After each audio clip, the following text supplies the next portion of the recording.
"You have to do this," my aunt whispered. The hospital consultation room went silent after that. Every face turned toward me. Not toward the doctors, not toward the scans glowing on the wall, toward me. A minute earlier, they'd been discussing my mother's liver failure like I wasn't even in the room. Then the specialist cleared his throat and said, "Your mother's only viable family match is Bianca." And suddenly, after 9 years, I mattered again. Raphael sat beside my mother's bed with red eyes and shaking hands, pretending to cry.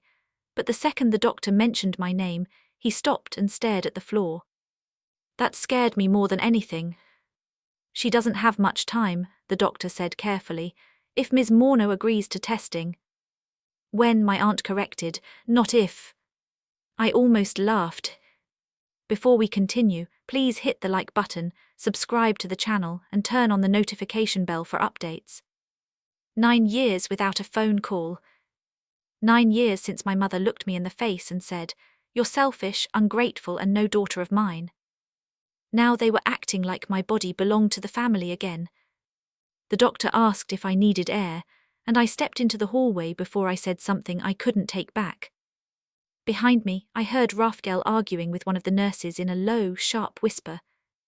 "No more paperwork tonight," he snapped. "Just focus on the transplant." "Paperwork. Not mom asterisk, not treatment. Paperwork." That was the moment I realized this wasn't just panic. It was fear. I stood near the vending machines while nurses rushed past with clipboards and tired faces. My mother had collapsed at some charity dinner 2 hours earlier. Typical Celeste Morneau, always surrounded by people when things went wrong. Even now, half the waiting room was packed with church friends and women from her fundraising committee. Every few seconds, one of them glanced at me like they were waiting for a touching reunion scene. None of them knew she missed my college graduation. None of them knew she skipped my wedding. None of them knew she cut me out of the family after stealing the money my father left for me. "Bianca." I looked up as the transplant doctor approached me quietly. "I need to ask you something privately." I crossed my arms. "Go ahead. Is there any reason you'd hesitate to donate?" 100 answers hit me at once. Because she stole my future. Because she erased me. Because she let everyone believe I abandoned her. But before I answered, I looked through the glass doors into the waiting room. Raphael was staring directly at me. Not angry. Terrified. The second our eyes met, he looked away. "Actually," I said slowly, turning back to the doctor, "I have a question first." "Okay. Who approved my DNA testing?" The doctor hesitated just long enough to make my stomach tighten. "Your mother did," he admitted, "several months ago." I felt my chest go cold. Several months. That meant my mother knew she was dying long before anyone called me. And somehow she already knew I'd be the match. I sat alone in the hospital cafeteria, staring at a paper cup of coffee I hadn't touched. Around me, vending machines hummed and nurses moved through the room with tired expressions, but all I could hear was that sentence repeating in my head. Several months ago. My mother had known she was getting worse for months. And nobody called me until they needed something from me. Marcus slid into the chair across from me and pushed a sandwich toward my side of the table. "You haven't eaten." "I'm not hungry." "You haven't been hungry for 3 hours." I rubbed my forehead. "Did you see Raphael in there?" "Yeah," he said carefully. "He looked nervous." "He looked scared." Marcus leaned back slightly. "Bianca, don't let them guilt you into anything tonight."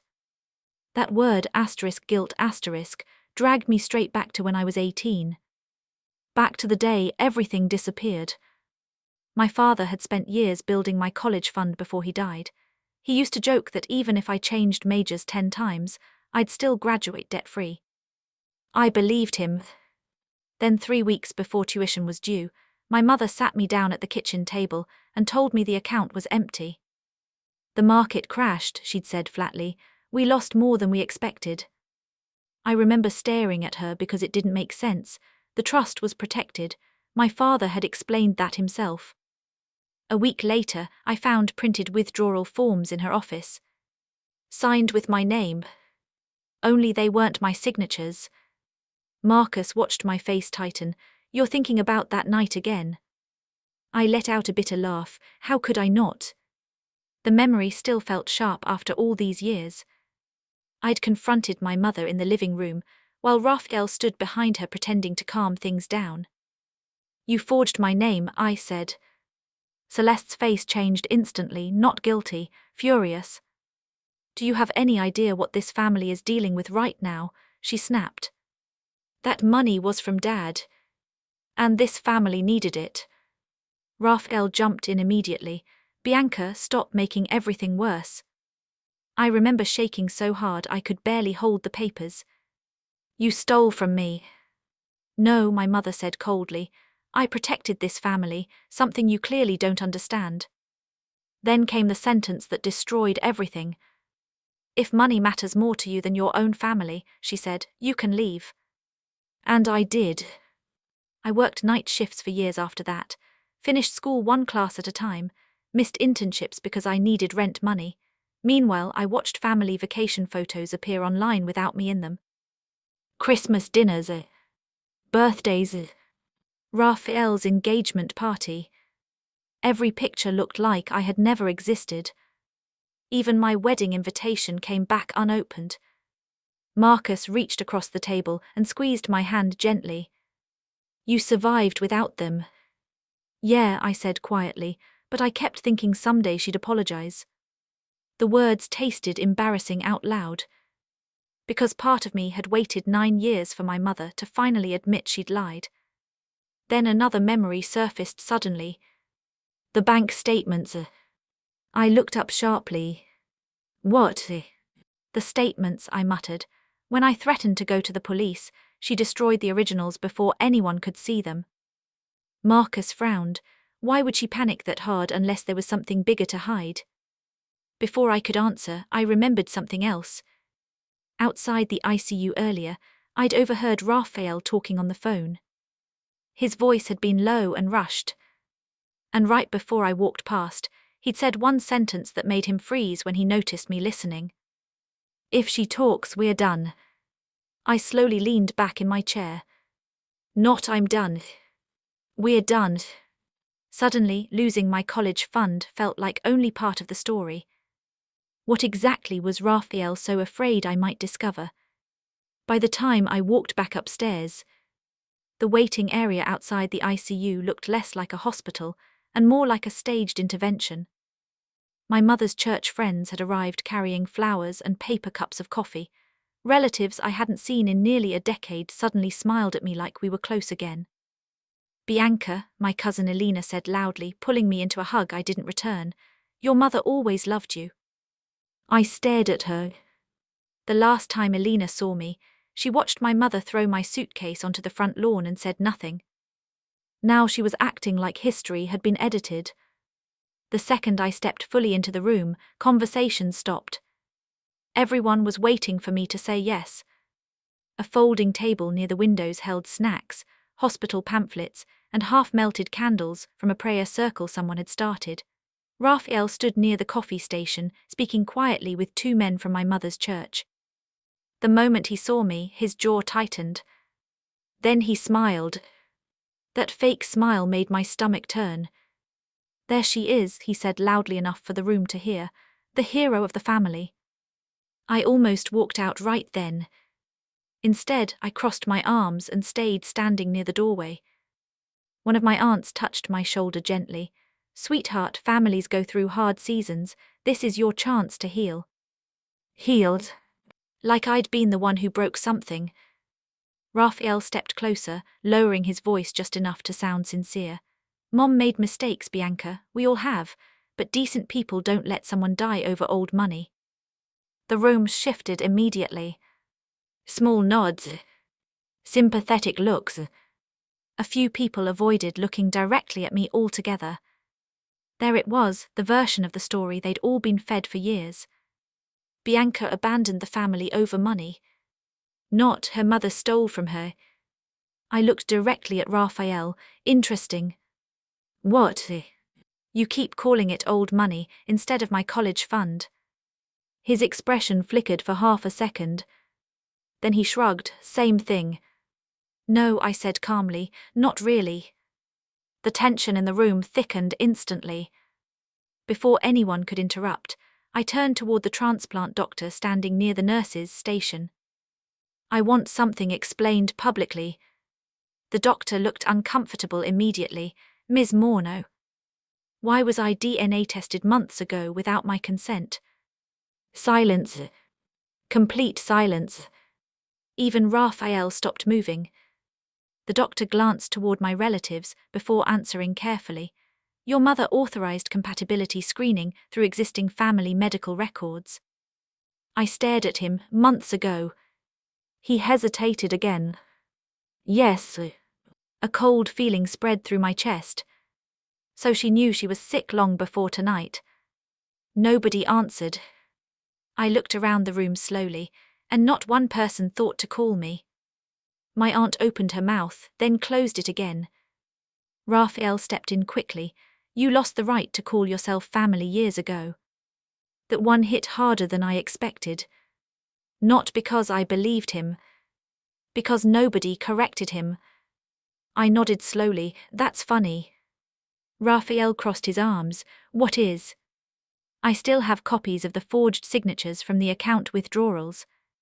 His face drained instantly. Bianca, he snapped, this is not the time for that. But apparently it was the time to secretly test my DNA. A few relatives exchanged confused looks. One of the church women frowned. Forged signatures. Raphael pointed toward me aggressively. She's trying to start drama because she's bitter. No, I said quietly. I'm trying to understand why everyone here looks terrified every time I mention paperwork. For the first time all night, nobody defended him. Then a nurse pushed through the waiting room doors. Bianca, she asked, your mother is awake. The room froze again. The nurse looked down at her clipboard. She specifically asked for you. Raphael stepped forward immediately. I should go in first. She asked for Bianca, the nurse repeated firmly. I looked toward the ICU hallway. For 9 years my mother refused to speak to me. Now suddenly she needed me alone. And judging by the panic on Raphael's face, this conversation wasn't going to be about forgiveness. The ICU room smelled like disinfectant and stale air. Machines beeped steadily beside my mother's bed while pale blue lights reflected off the monitors around her. For the first time in my life, Celeste Morneau looked small. But not weak. The second the nurse closed the door behind me, my mother's eyes locked onto mine with the same sharp control I remembered from years ago. You took long enough, she said hoarsely. No hellos. No apology. I stayed near the foot of the bed. You haven't spoken to me in 9 years. And yet here you are. I let out a short breath through my nose. That's really how you want to start this conversation. Her gaze shifted toward the machines for a second before returning to me. You've always made things harder than they needed to be. I almost laughed at the insanity of it. You stole my college fund. I used money this family needed. It was Dad's money. It was family money, she snapped weakly, and Raphael was drowning. There it was again. Raphael first. Always Raphael first. I stepped closer to the bed. You forged my signature. For the first time I saw something crack in her expression. Not guilt. Panic. You don't understand the pressure we were under, she said quickly. You were a child. I was old enough to know theft when I saw it. Her jaw tightened. If you're here to punish me, leave. No, I said quietly. I'm here because something about this still doesn't make sense. She looked away immediately. That was answer enough. A nurse entered briefly to adjust medication levels. While she checked the monitors, I noticed a stack of folders partially sticking out from beneath a clipboard near the bedside table. One label caught my attention instantly. Morneau Estate Holdings. My father's estate. The nurse stepped out again, and my mother closed her eyes for a moment from exhaustion. I moved carefully beside the table and used my phone to snap quick photos of the documents. Frozen accounts, asset reviews, legal notices. My stomach tightened. This was bigger than college money. Much bigger. You shouldn't be digging through things, my mother muttered without opening her eyes. I slid the phone back into my pocket. Then maybe you should have told the truth 9 years ago. When I left the ICU, I called the only person I could still remember from my father's estate meetings. Mr. Levinson. The attorney answered after the third ring. Bianca. I need you to tell me something honestly, I said. Could my mother legally access my college trust by herself? The silence on the line lasted too long. Finally he sighed. No. I stopped walking. What? Your father structured the trust specifically to prevent unilateral withdrawals. After his death, any major transfer required dual authorization. I felt cold all over. So the signatures were questioned at the time, he admitted carefully. My grip tightened around the phone. You knew. There were concerns, he said, but shortly after you left home, the investigation disappeared. Disappeared how? There was pressure not to pursue it. Everything suddenly connected so violently, it made me dizzy. The destroyed bank statements. My mother cutting me off immediately after I confronted her. Raphael panicking every time documents were mentioned. The secret DNA testing. They hadn't erased me because I asked questions. They erased me because I almost exposed them. My phone started vibrating non-stop. Raphael's. Again. And again. Then texts started coming in. Stop digging. You're making this worse. Mom could die because of you. A minute later my aunt called crying, accusing me of blackmailing a dying woman. Even hospital administration pulled me aside after another argument erupted in the waiting room. We need cooperation from everyone involved, one administrator warned carefully. Conflict can complicate transplant approval. Complicate approval. Like this was some difficult family misunderstanding, instead of years of fraud. Then Mr. Levinson called me back one final time. There's something else you should know, he said quietly. I leaned against the hallway wall. The trust money didn't just cover gambling debt. Raphael's business had serious financial exposure. Loans, missing funds. Your mother used estate assets to plug holes for years. Years. This wasn't desperation. It was a system. And I had almost uncovered it at 18. I walked back into my mother's ICU room one last time that night. She looked up immediately. Her voice dropped low. If you do this, she said carefully, none of that has to come out. I stared at her for a long moment. Then I finally understood. She had never been afraid of losing me. She had been afraid of losing control. So I said quietly, you knew exactly what you stole. My mother looked away first. Not ashamed. Cornered. The monitors beside her bed kept beeping steadily while silence stretched between us. Finally, she exhaled shakily and said the words I'd waited 9 years to hear. I did what I had to do. Not I'm sorry. Not I was wrong. Just justification. I pulled a chair closer to the bed and sat down slowly, then explain it. For the first time all night, her confidence started slipping. After my father died, Raphael's business had collapsed faster than anyone in the family knew. My mother had secretly borrowed against properties tied to my father's estate to keep Raphael afloat. But the debts kept growing. Then came unpaid taxes, fake invoices, missing investor money. Every problem got covered with another lie. Until eventually there was nowhere left to pull money from except my trust. You were leaving anyway, my mother said weakly. You had scholarships, you would have survived. I stared at her in disbelief. So you picked me because I'd survive it. You don't understand what would have happened to Raphael. No, I said quietly. I understand exactly what happened. You sacrificed one child to protect the other. That finally made her flinch.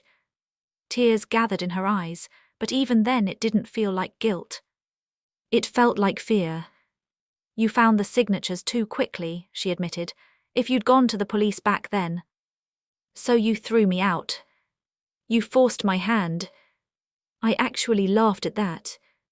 9 years later, and she still needed me to be responsible for her choices. The ICU door suddenly opened. Raphael walked in halfway through the conversation. The second he realized what she'd admitted, his entire face changed. "Mom," he snapped, "stop talking." My mother stayed silent. Raphael turned toward me immediately. "You recorded this, didn't you?" I didn't answer. That was enough. "You're unbelievable," he shouted. "You'd destroy this family while she's dying." I stood slowly. "No," I said. "You destroyed this family when you let her steal from me and pretended I deserved it." The shouting brought nurses into the hallway. A few relatives gathered outside the glass doors, listening with horrified expressions as Raphael kept spiraling. One of my aunts covered her mouth when she heard the words, "forged signatures." Another quietly started crying. Nobody defended him anymore. Because now they knew. The next week moved fast. I turned over every document, recording and photo to investigators handling the reopened estate review. Mr. Levinson submitted old records tied to the trust withdrawals, and financial investigators started tracing transactions connected to Raphael's failed business. Accounts were frozen within days. 2 properties tied to the estate went under review. Raphael stopped answering calls after reporters began contacting former investors. And my mother's carefully built social image collapsed almost overnight. The same people who used to praise her charity work suddenly stopped visiting the hospital. Church friends disappeared. Fundraisers vanished. Even relatives who once blamed me started calling privately to apologize. One night, my aunt sat beside me in the cafeteria and quietly said, "I should have asked more questions back then." I didn't know what to say to that. Because apologies didn't give people their lives back. Despite everything, I still completed the donor evaluation process. Not for my mother. For myself. I needed to know that whatever happened next, it wouldn't be because I chose revenge. But in the end, the decision was taken out of my hands anyway. Complications during testing ruled me out as a viable donor candidate. When the doctor explained it, Raphael looked genuinely terrified for the first time in his life. "There has to be another option," he kept saying. But there wasn't one immediately available. My mother was transferred into long-term treatment while waiting for another match. The night before she left, she asked to see me alone one final time. She looked smaller than before. Older. "Bianca," she said softly, "do you think you'll ever forgive me?" I stood near the doorway for a long moment before answering. "You didn't lose me when you stole the money," I said calmly. "You lost me when you decided I was worth sacrificing." She started crying after that. Real crying this time. But for once I didn't stay to comfort her. A year later, Marcus and I used recovered settlement money from the estate investigation to buy our first home. Small place. Blue shutters. Quiet neighborhood. Peaceful. Some relatives slowly rebuilt relationships with me after learning the truth. Others disappeared completely once the scandal became public. As for Raphael, nobody seemed to know where he went after the investigations expanded. And for the first time in almost a decade, I stopped checking my phone, hoping my mother might call and apologize. Because I finally understood something. Closure doesn't always come from being loved back. Sometimes it comes from seeing the truth clearly enough to stop waiting. For 9 years they acted like I didn't exist, until I became the only thing keeping her alive.